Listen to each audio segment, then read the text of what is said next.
everybody's gonna pray on the very last day.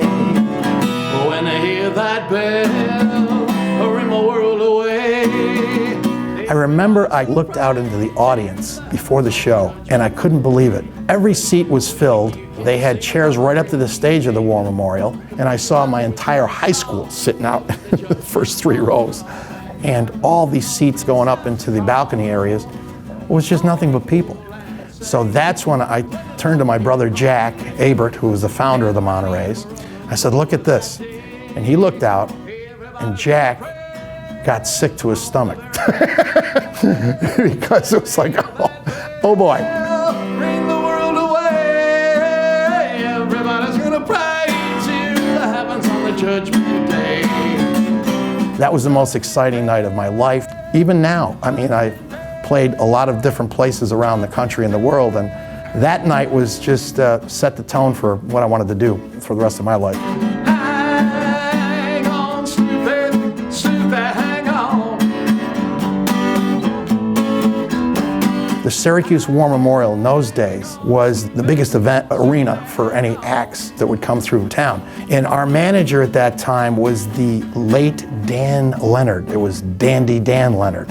And he was a very popular DJ on WNDR radio. He was also responsible for breaking records nationally, and he told us, you're going to open the show for the Beach Boys at the Syracuse War Memorial. We were big fans of the Beach Boys. They were the #1 group, even bigger than the Beatles in 1966.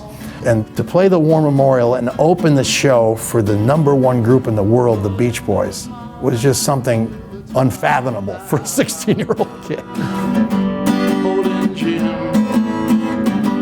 loving him. Then Sue came along, loved me strong, that's what I thought.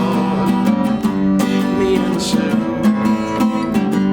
that guy too. Watching the Beach Boys backstage, I can remember Carl Wilson. He had his white Fender guitar, and he had his Showman Fender amp that he was tuning up, and he was kind of playing chords, and I just remember I was just staring at him. I just couldn't believe that. It's Carl Wilson playing his Fender guitar backstage, and we're going to go on in a few minutes, and then they'll go on after us. I've had a deal from being well, love's a small word, part-time thing, paper rings. To be at the Syracuse War Memorial, a historic landmark, the big stage, the sound in there was just phenomenal. And I remember seeing the limousine pull out when we left and thinking, oh yeah, we're going to go meet the Beach Boys for dinner.